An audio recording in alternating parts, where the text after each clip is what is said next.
Good day to all of you. Welcome to Weekends with Alex Witt. Let's get to what's happening right now. We have this story which is developing. Thousands of people are now marching towards Capitol Hill to protest police violence. The families of Michael Brown, Eric Garner, and other victims of police violence are in attendance. The march is being organized by the National Action Network, headed, of course, by the Reverend Al Sharpton, who also hosts a program here on MSNBC. MSNBC's Tremaine Lee is there in the middle of things for us. So let's talk about the scene. There were people at the podium, and it was pretty loud when we saw you last hour. What's going on now? Oh, certainly. From my loose estimation would be that thousands marched from Freedom Plaza down here to about a block or so away from the Capitol building here at 3rd and Constitution. Now, there's this sense of emotion that's running through the crowd. And I actually spoke with a mother who brought her 10-year-old son. He was carrying a sign that said, "Black Lives Matter." She said this is the best lesson ever to teach him about how society actually works and that he has to be careful out there, especially when dealing with police. But at the bottom line, his life matters. And that's what you hear over and over again, Alex, that Black lives matter, all lives matter, but especially there's a call for reform, not just in the police departments across the country, but also here in Washington, D.C. and in the state houses all across the country. And so here we are at the conclusion of this march. There's a rally, there are speakers behind me. One speaker noted that about 400 people came from Ferguson, Missouri, which was kind of the birth of all this kind of protest we've seen spreading throughout the country. Yeah, that sure speaks volumes right there, having those people travel that distance. How about police presence there? Is it very great? And are there any incidents to report, or has it been peaceful marching there down Pennsylvania Avenue? I'm sorry, Alex, I'm losing you. I can't hear you. That's okay. All right, you know what, Tremaine, I'm going to let you go then because I know there's speakers there behind you hard to hear. Tremaine, thank you very much for that. Let's get a little more now on the march and the rally and what it could mean for police and community relations. I'm joined now by Ekow Yankah, the professor of law at the Cardozo School of Law, Jason Johnson, professor of political science at Hiram College, and Radley Balko from the Washington Post, who is also the author of Rise of the Warrior Cop, the Militarization of America's Police Forces. Gentlemen, with a welcome to all three of you. Ekow, I'm going to go to you first. What impact do you think today's march is going to have? It's hard to know. I think one of the things we're happiest about is that the kind of heartbreak that we've experienced after Ferguson and after Eric Garner, in two cases where a grand jury refused to indict, that it hasn't dissipated with the news cycle. So one hopes that this shows a seriousness of purpose that builds towards legislation and, more importantly, becomes something that state houses and local police forces take to heart. Okay. Radley, in terms of police shootings, you recently wrote that officials with the Justice Department keep no comprehensive database nor record of police shootings, instead allowing the nation's more than 17,000 law enforcement agencies to self-report officer-involved shootings as part of the FBI's annual data on justifiable homicides by law enforcement. So how difficult is it to get an accurate record of police-involved shootings?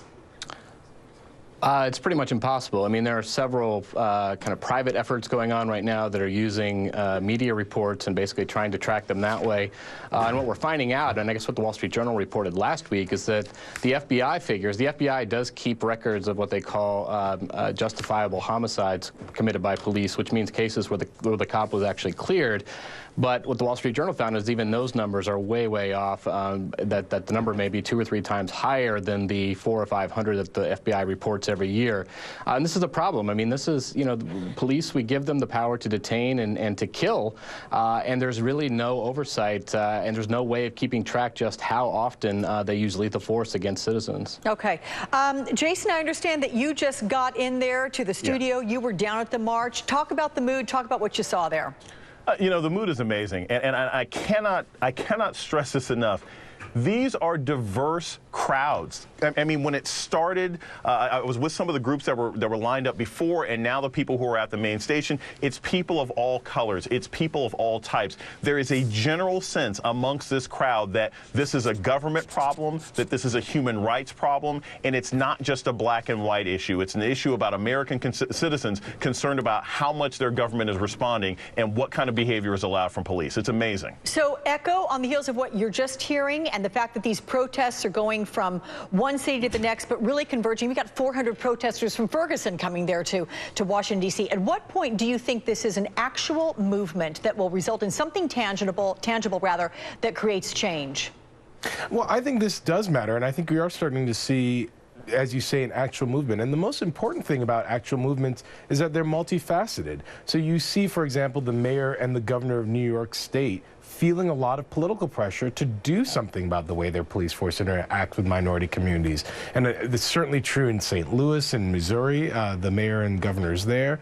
And you're starting to see Capitol Hill and Albany and on start to have to react to these things. So a movement in this way has to be many different actors, many different prongs, lawyers, protesters, and on, coalescing around a set of new ways forward. Yeah. Radley, based on your research for your book, and again, the title being The Militarization of America's Police Forces, the subtext there, do you think that police forces are too rigid to change, that they're going to see what's happening, but based on how they're set up, that it's going to be difficult for them to change?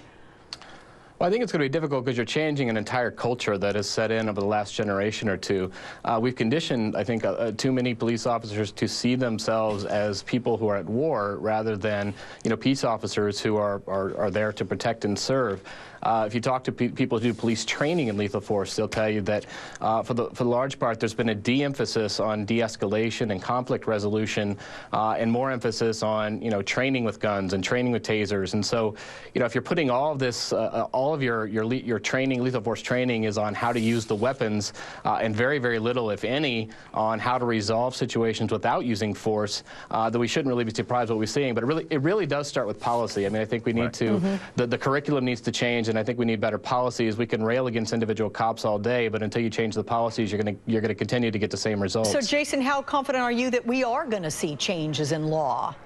I think we're probably going to see changes in law on the national level, and then eventually it's going to seep down. It's not going to be quick. I think we're probably going to see even more enforcement, more money, more resources, more policy behind Barack Obama's sort of Ferguson policy. I expect that's going to happen maybe during the State of the Union.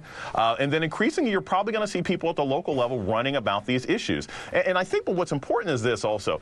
A lot of this is not just about bad cops, but it's about local governments who support bad cops in their behavior. It's about county prosecutors and mayors and district attorneys who don't say, hey, this police officer needs to be punished, but instead circle the wagons and support bad behavior. And that's going to be a long cultural process that needs to change state by state, county, and district by district. Okay. Ekow and Radley, I know you guys are going to hang out and stay with us. We're going to talk to you a bit later in the hour. Jason, you've got to take off, but only because of your schedule, not because we want you to leave. Let's just want to make that very clear.